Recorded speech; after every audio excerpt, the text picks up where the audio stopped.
Hello and welcome back to another episode of our complete course-ish design construction series, whatever we're calling it. And kind of been reflecting on the course. I've got a lot of holes down, and at this stage you're kind of getting a sense of how it's playing and are there any big picture changes that you think they need. Now, the 3 through basically 13 stretch is pretty much done with the exception of 10. So I've been able to play test that a decent amount.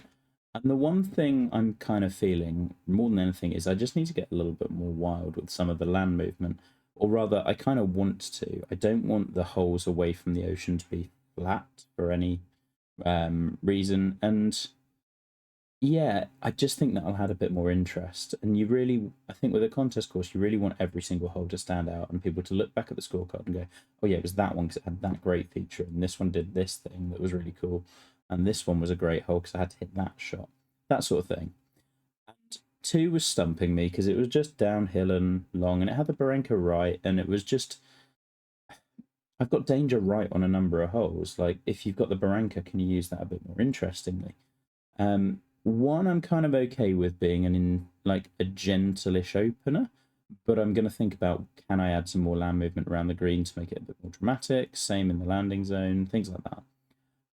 But I'm kind of okay with 1 being relatively gentle opener, and then 2 is where we take the handbrake off and it just goes. So the other thing that I kind of felt was that it was just following a really straight line and it didn't really make much sense where it was going. So what I've done is I've just taken some brushes and just roughed up the land much more. I also decided to move the green. I've decided to make it a par 5 because whilst, yeah, you want some long 4s, this didn't really feel like the best land for it. This kind of has always felt like a par 5 that I was turning into a par 4. And when it becomes a par 5 around this Barenka, I feel I can get much more interesting with the green side. When it was a par 4, I felt I can only really put it on the right, and then it's just a if you miss on a really long shot. Whereas now, I can amp up the danger much, much more. So, things that we've done. I found a cool green site here. I decided not to put the Baranka on the right, it's on the left, because that way I can just run the hole straight through the middle. And similar to a lot of the properties or the courses in kind of California, so particularly the George Thomas ones, he's the guy who's done Bel Air, Riviera, LACC, which I'm drawing from a little bit more. He will use this in much more bold ways than other architects.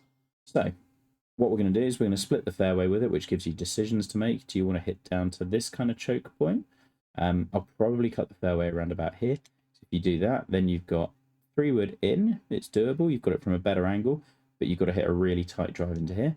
Do you want to clear it? If you're clearing it, do you want to go this way? And then you've got, well, you've kind of got a 3-wood. You can reach it, but it's a worse angle probably, but might be better for certain pins. Haven't really thought that far ahead.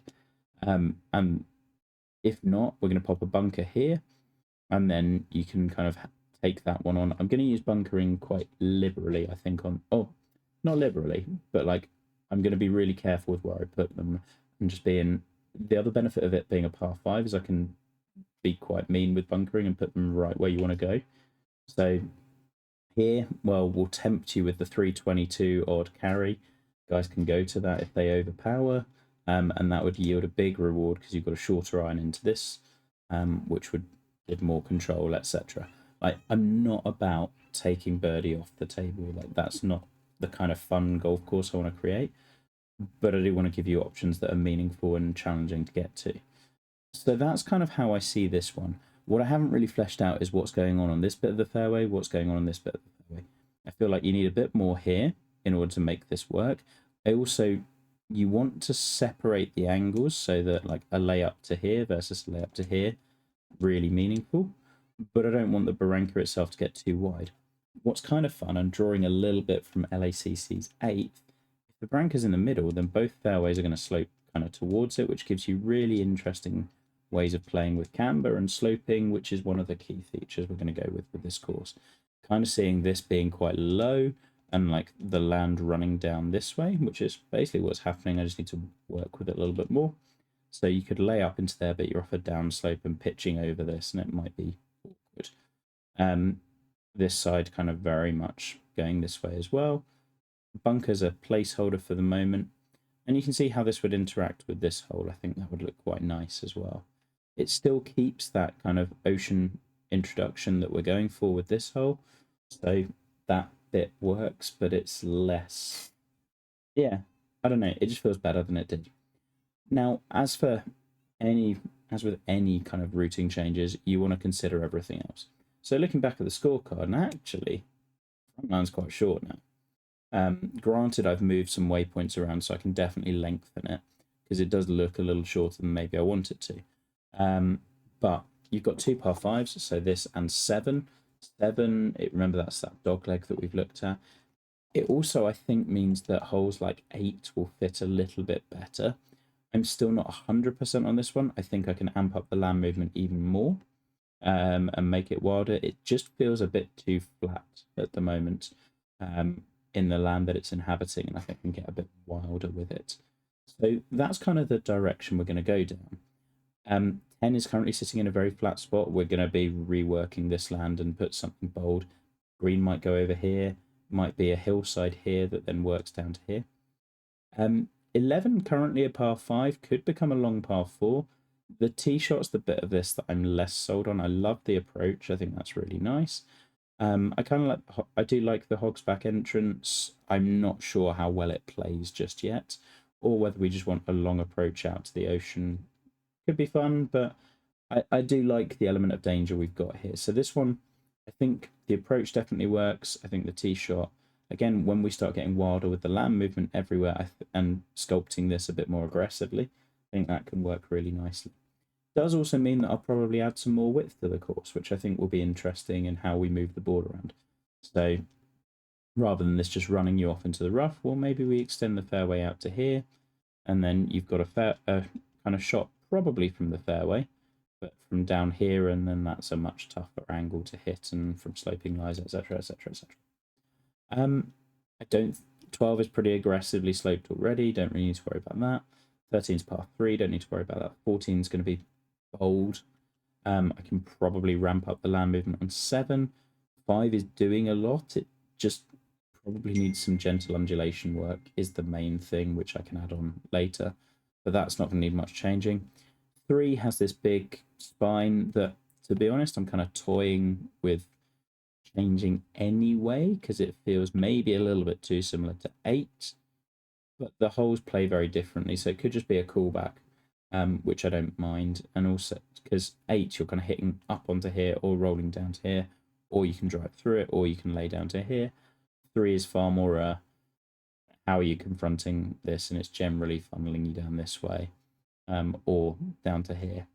But I think that's the one aspect of this hole that could probably go, and we could change some things with this one. So there's nothing that's going to change drastically, I don't think, but I've got a bit more clarity about where we're going. I thought we'd start by looking at the first, and as you can see, I've started roughing a few things in. Always had a fairly clear vision for what I wanted this one to be. Like, you kind of want to set the pebble tone early, and it's a small green with lots of contour. It's a bit of a funky shape out here at the moment. We might smooth that out. But I do like the bunkers around the green and the way they're kind of interleaving with the second tee box. Oh, that works quite nicely. As for what it's going to be doing, basically reverse camber. So you've got an awkward stance, kind of uphill lie, and then you've got to gauge elevation change on that approach shot to a very small, heavily contoured green. Now, one thing is going to be kind of length of shot and how much do we allow.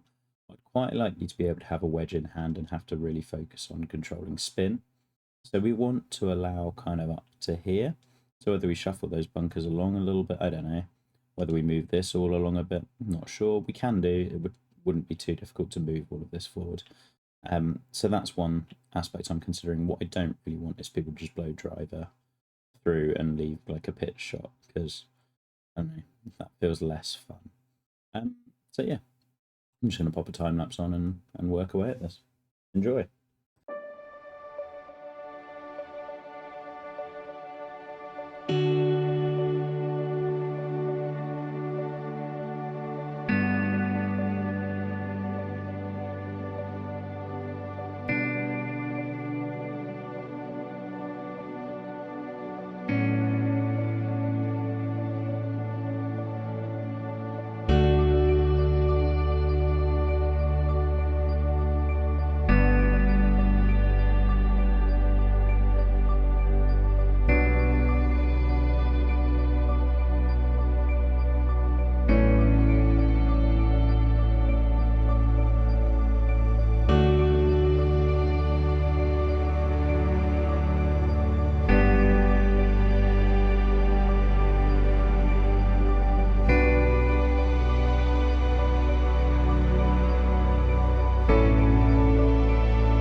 Okay, so I thought now would be a pretty good time to intervene and do a little bit of talking about the changes that we've made.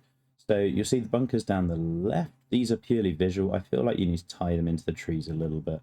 It just looked a bit empty without them. These two are, but they're kind of functional as well. If you hit a wood shot, you don't. One of the things I don't really want is you bouncing into the fairway from missing left. Like left should be dead on this hole. Right is you've got a poorer angle, but you've got a shot. Left is you've really messed up. Um, One thing that I was kind of struggling with this one was the length, as you'll have seen. So we've moved the tee forward kind of 20 yards already to here. As mentioned, this moving this bit really easy, so I'm not worried about that in the slightest. But it still feels a little bit too long, and part of that's because I'm squeezing the tee shot. Now, what I do want is to give you kind of a couple of options off the first tee. Pebbles is very much a you just hit wood down the fairway and don't really think about it. And whilst I want to capture that kind of feeling of you're just hitting a kind of a little bit of a safe tee shot as like the main play, I do want to encourage a bit more of a spectrum of options, whether it be to one side of the fairway than the other, or trying to take it over the trees. Now, one thing we're going to have to play test a lot is this tree right here. As you can see me testing, I go down to beginner mode to test the really difficult shots. A 101% fully lofted one just about grazes the top of this tree. Now, I'm not totally sure on the hitboxes of this tree, so it may need to get a little bit bigger. But it can go through to the fairway in a pretty straightforward fashion. This section of fairway, I'll need to kind of massage and make it work how I want. But one other aspect you'll have seen was this little bit of digging out here. And that's going to be really important because, again, you don't want people to bounce straight down into the fairway. There's got to be a risk that they're kind of bouncing and then getting caught up in an upslope, and then you've got a really awkward lie and you can't control spin. And to this hole, that's going to be pretty much death. So as it stands, I'm quite happy with where we're going for it. So it's a shorter four. So you can hit a 5-wood off the tee and you've still got a wedge in, which is kind of where I want this hole to sit. You can hit 3-wood through this gap and you've got like a pitching wedge or so in. I need to really think about how tight I want this to play, how sloped I want it to be, etc. Or you can try and either draw a drive around here, which is a risky enough shot, or take it over the trees, which is doable. And then I kind of want to think about, well, angle plays. So to a front pin, obviously you've got that side versus that side. So shortening the hole gives us that as well as an option. Again, you look at this pin laying up here, less good, hitting it way out here, better. So I think the hole is starting to take shape. Is it exactly how I envisioned it? No, but that's kind of cool. Like, I think you should always just have an idea underpinning the hole as to what you want it to be. With this one, it's the small and really heavily contoured green. It will get very much softened, don't worry. But I kind of felt when you were bailing back to here and I was asking for a 170 shot uphill, like that's taking out the spin control that I wanted and it feels overly peen. Shortening the hole makes it all make more sense. The bunkers still work where they're at. These two I could reconsider and I could just bring the fairway in, but I kind of like them visually. So yeah, that's where we're at the moment. I will start replanting all of the trees probably. I think this is pretty good end for this episode, I would guess. As ever, tough to gauge timings. And then the next stage will be kind of starting to deal with the environment, a bit more sculpting, getting it to that kind of 80-90% stage. And as you can see, tree scaling is kind of a bit mixed at the moment. We've got some very big ones over here, teeny tiny one here. So that's going to need a little bit of a look as well. Okay, see you next time.